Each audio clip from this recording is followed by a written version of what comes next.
curiosidade muito forte por desbravar esses terrenos, né, que margeavam até o Rio Real.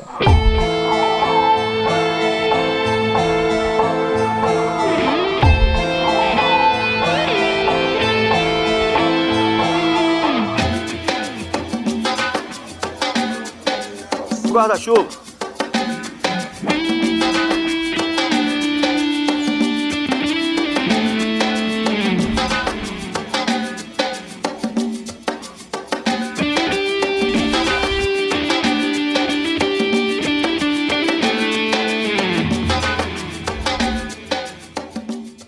O território litoral norte agreste baiano é o mosaico de uma história marcada por fibra e luta de suas etnias.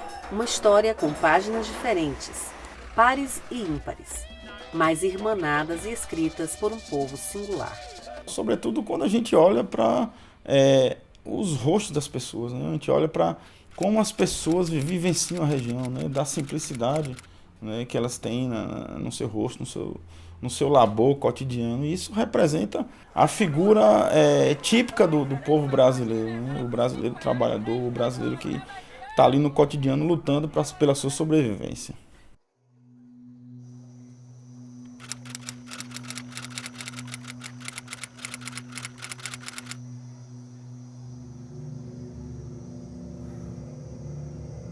O isolamento regional trouxe consequências. Favoreceu o aparecimento de um dos personagens mais fortes da história da Bahia e do Brasil, Antônio Conselheiro.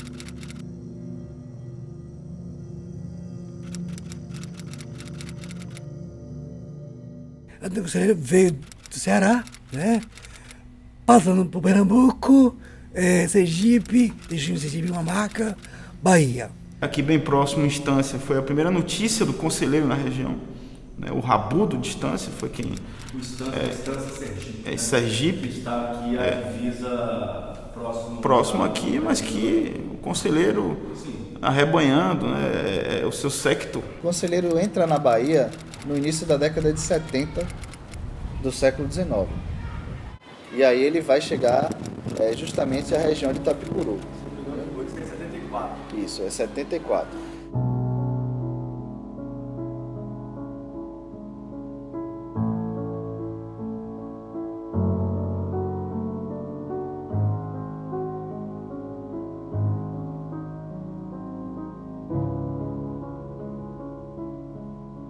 A missão na qual o conselheiro se apresentava para o povo nordestino era de resistência e de salvação. Ele acreditava nisso.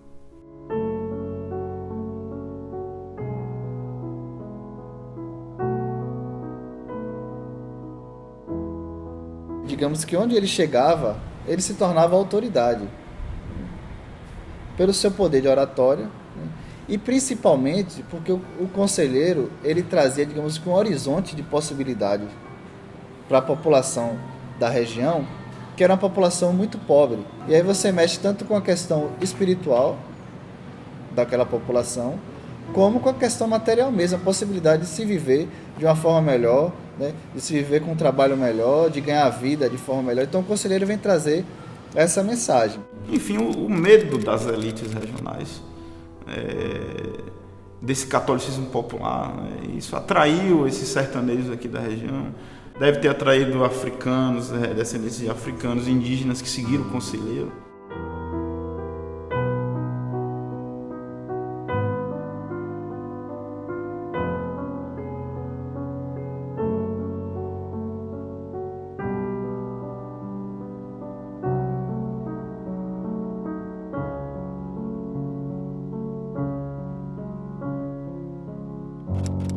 A história de Conselheiro vai muito além das questões religiosas. Adentra no campo da política e da exploração de um povo.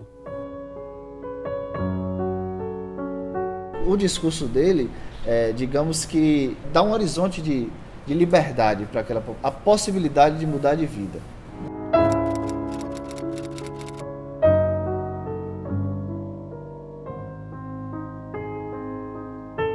Uma população que vivia explorada, né, do ponto de vista do trabalho, né, um grande contingente de escravos ainda. Né. Você tem uma população ali na região de Itapicuru que sofria muito também com a seca, né? E aí o que é que acontece? O conselheiro aparece como o portador de um novo mundo, né? De uma esperança, né? O século XIX foi um século não só de mudanças graves, mas de mudanças positivas. Porque, quer não, qualquer mudança implica uma transformação de pensamento, de reflexão. Ele começa a mexer com os poderes constituídos.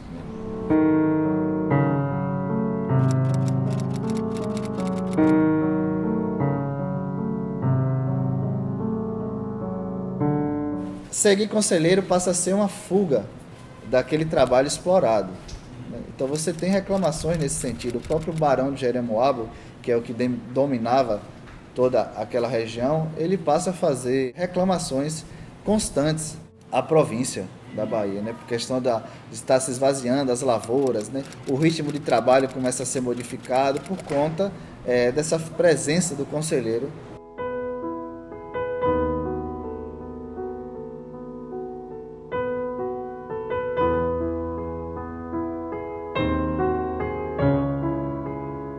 E aí você tem um personagem que não vem de famílias da elite, não está seguindo os modos hierárquicos da Igreja Católica, da religião que ele diz propagar, né?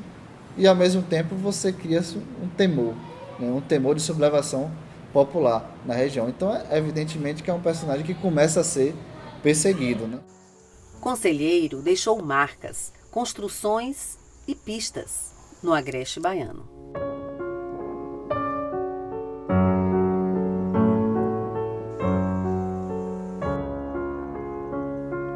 Passou por Entre Rios, né? Passou por Crisópolis, né? Em Esplanada instalou um cemitério.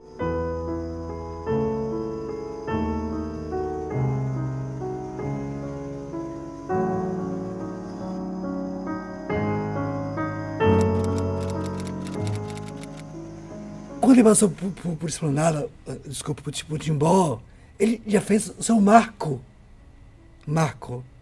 de construções, né? Começou a construir a cidade, algumas vilas, algumas casinhas, um cemitério e algumas igrejinhas.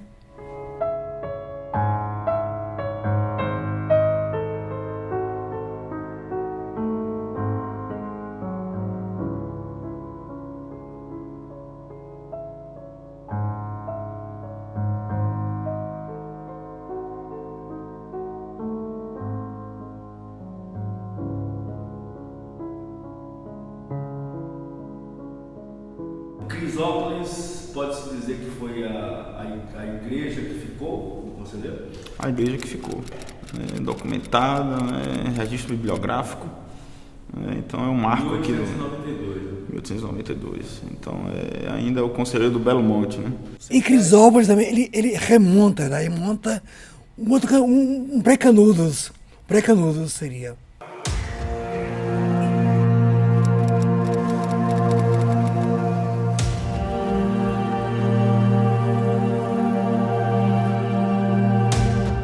Pode ser uma possibilidade de tentativa de instalação na região de Crisópolis. É uma hipótese, né? O arraial que foi o de Canudos, né? Eu acho que é um pré-Canudos. Estive em Crisópolis e vi que a região é bem parecida. É bem semelhante a... Estrategicamente. O conselheiro estava em busca de um local, né? Para se instalar. Então, poderia ter sido aqui no território.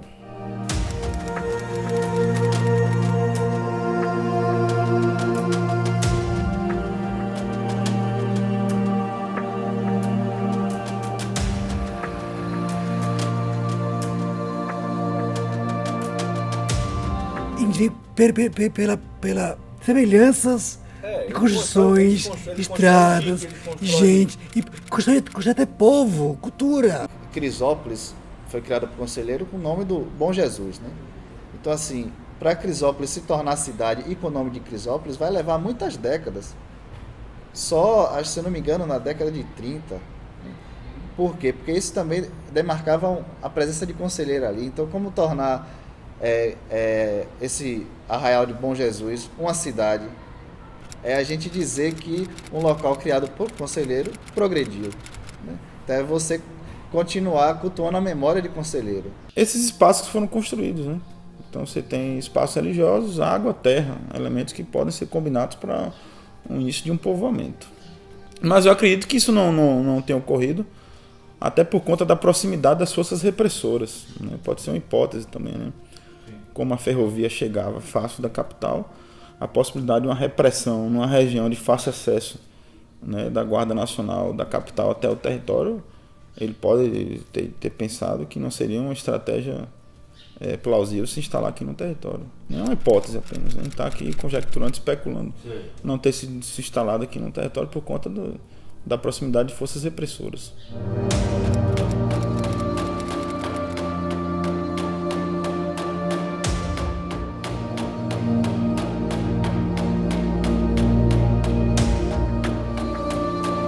Pensar uma construção ideológica, porque ideológica é do ideal de pensamento, e onde constrói as cidades.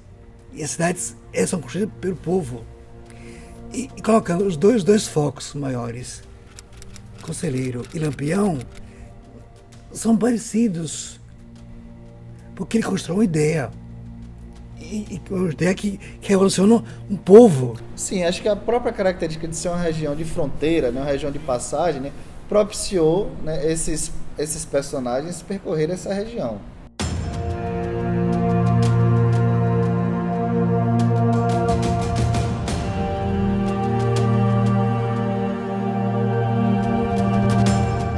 Porque o Conselheiro ele reúne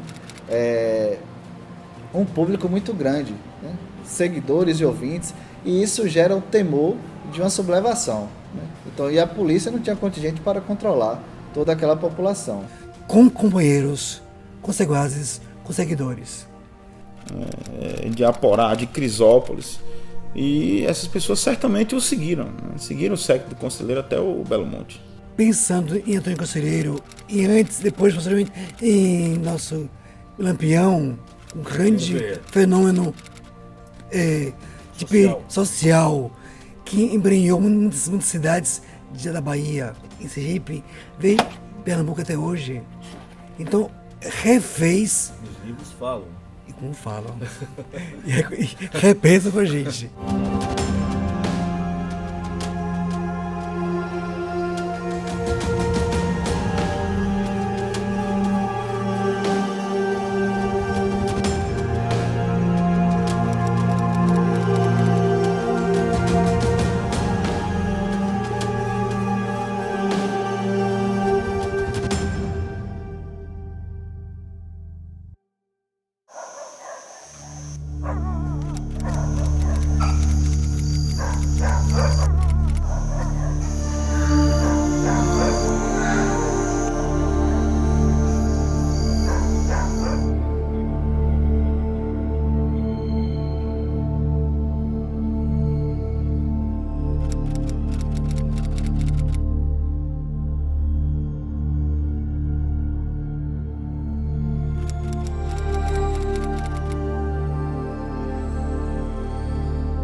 A força do território ainda está na história dos seus personagens e de episódios singulares.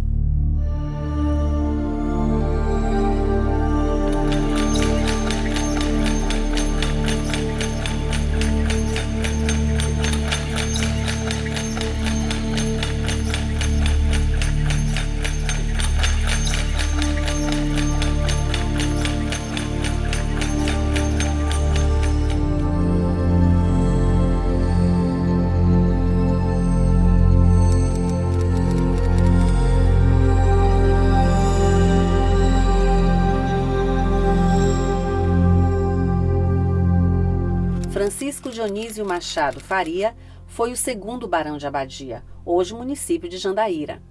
Era proprietário de engenho de cana-de-açúcar na região, além de tenente-coronel da Guarda Nacional Brasileira nos municípios de Itapicuru e depois de Conde.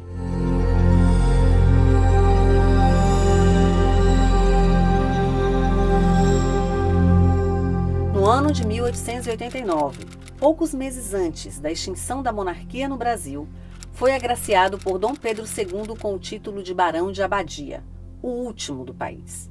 A cidade guarda até hoje a sua história e o seu legado. A abadia representa, na verdade, ali o braço mais direto do Império Brasileiro, né? Sobretudo com a designação de um título, né, de barão, dos últimos títulos, né, da coroa do imperador Dom Pedro II aqui no Brasil.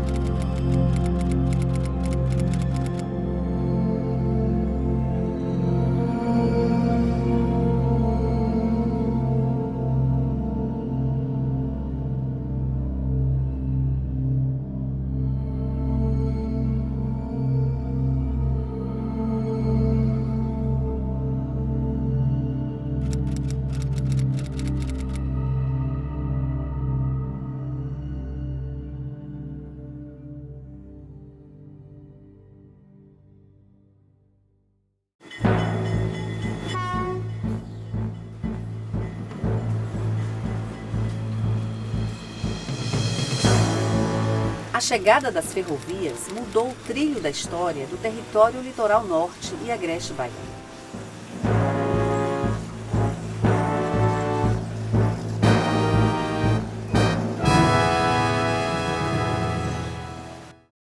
Antes da ferrovia nessa região, principalmente você pegando lá Entre Rios, Esplanada, Jandaíra, Rio Real, Itapicuru, se dava a partir dos rios. Você se pegava a colheita das fazendas, né, praticava a navegação fluvial até portos na região da praia, né, portos pequenos.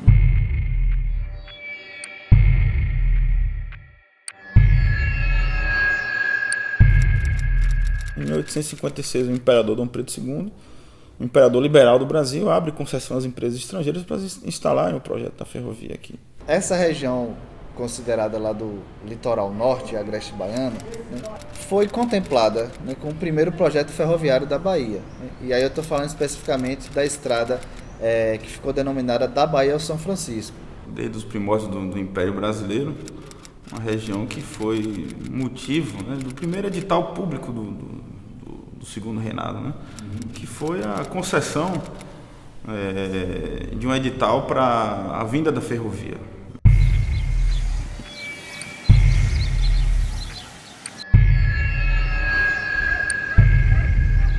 A Bahia São Francisco Highway, que cortaria todo o território do estado da Bahia, marcou esse território de identidade, como é chamado hoje, essa nova configuração regional.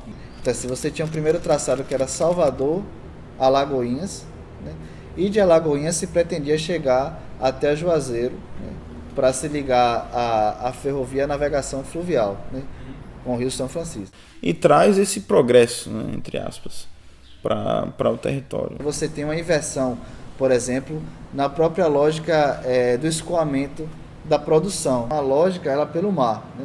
Quando você tem a ferrovia, a construção da ferrovia, tudo isso muda. Tudo isso muda. O escoamento passa a ser pelos trilhos. E aí abrem caminho para a colonização da região. Você tem uma subversão dessa lógica do escoamento, né? Você tem uma mudança de ritmo de trabalho, né? A ferrovia vai propiciar novas formas de trabalho, né, na região, né? Você tem, inclusive, a construção de muitas feiras ao redor das estações. A ferrovia também traz um aspecto muito negativo também para a região. Por exemplo, os trabalhadores agora dos trilhos continuam sendo trabalhadores explorados, assim como eram os trabalhadores das lavouras. Representou a labuta desses trabalhadores que vieram para cá e deram seu suor aqui nessas estradas de ferro, né? A cidade de Alagoinhas, digamos que é o polo desse movimento ferroviário.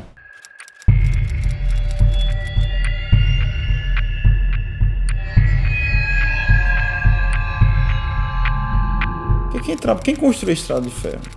A primeira pergunta, né? Quem são esses trabalhadores, né? É gente local, né? Gente que foi explorada, gente que se viu esse processo de modernização.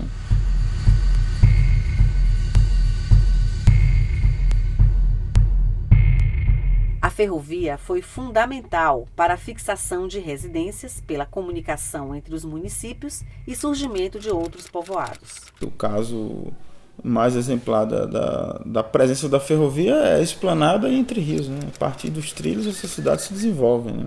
Então você tem o início da construção dessa ferrovia por volta de 1883, os trabalhos, né? E o seu término se dá em 1887, quando se chega ao Arraial do Timbó, né? Que era pertencente à Vila do Conde, né? Dali se pretendia ligar a Bahia até Sergipe, a chegar até a cidade de Propriá. O polo inicial vai ser a localidade de Esplanada, que é uma localidade que surge próximo ao Timbó, né? Justamente por conta da ferrovia, né? E depois se torna a cidade.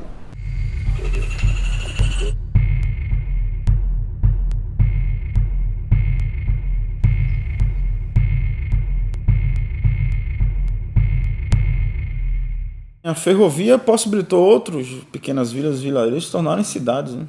Então isso acaba, de certa forma, minando outras cidades, outras vilas, né? Que no passado colonial e imperial tiveram uma pujança, no caso de Iambupe, né?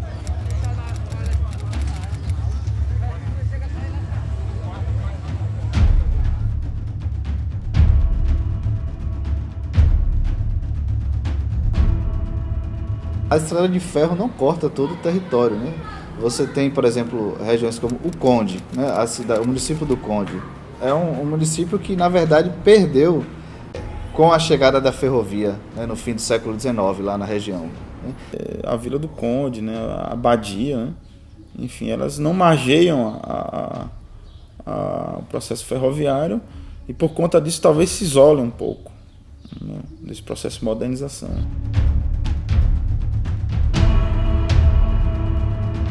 A ferrovia não é só o estabelecimento do trem, né? É todo um complexo no entorno da ferrovia.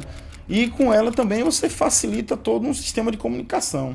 Você tem uma circulação maior de notícias, né? Você começa a ir jornais da capital com mais frequência para o interior, para essa região. Então há uma mudança também no processo de informação da população.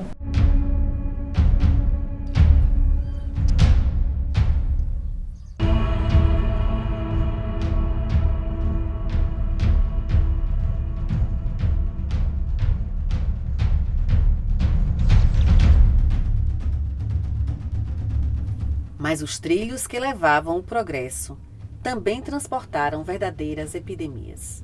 A ferrovia é um polo de propagação de epidemias, né? Você tem, por exemplo, no início do século XX, na Bahia, a epidemia de 1910, a epidemia da varíola, né? Entre 1918 e 1919, a epidemia da gripe espanhola, né? E aquela região lá que é abarcada pelo ramal do Timbó, né? Quando você pega de Alagoinhas e descendo até Sergipe, né? Vai sofrer de forma muito forte com essas epidemias. Todas as localidades que estavam próximas à ferrovia vai ter um aumento muito grande de casos ou de varíola ou de gripe espanhola.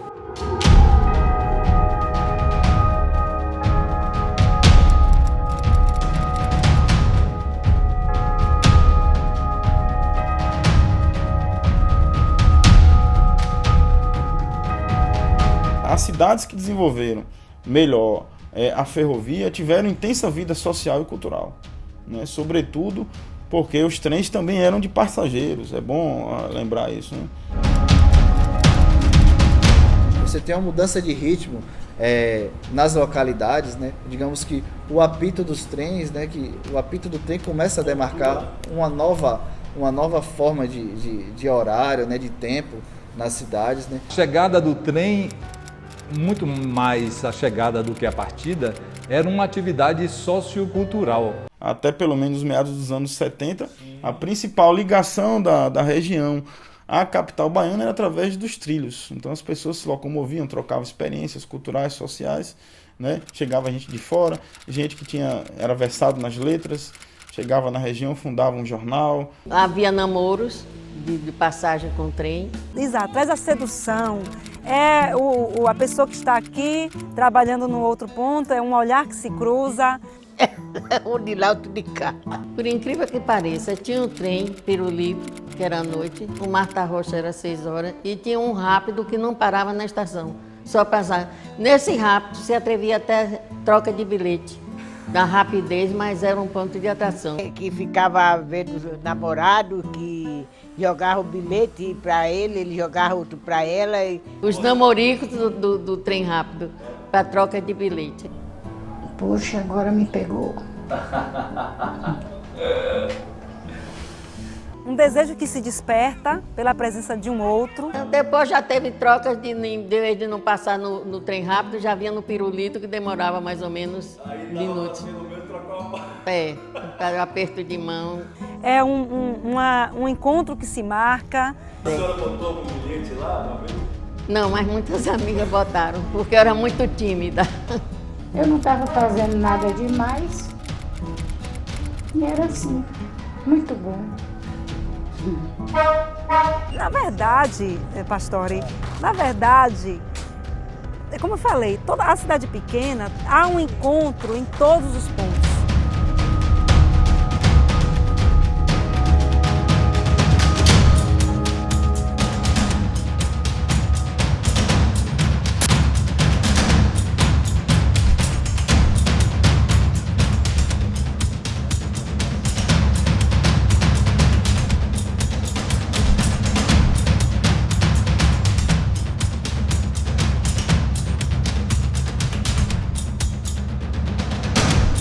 Não, eu vou chamar você de menino. Tá, me chama de menino. Eu ganhei meu dia hoje. Foi.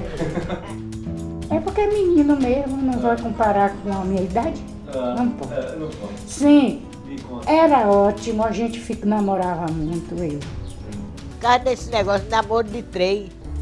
Menino.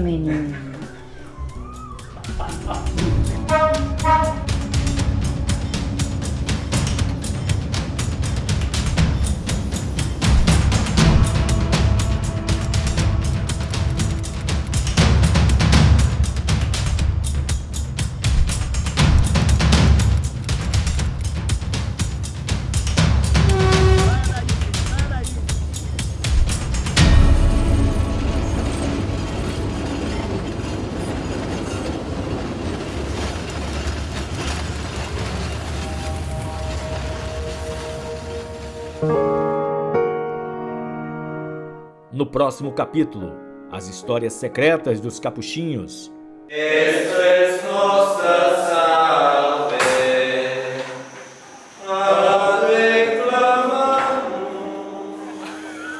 O povo original em terra e mar. A firmeza e a leveza dos vagões agrestes e dos trilhos litorais.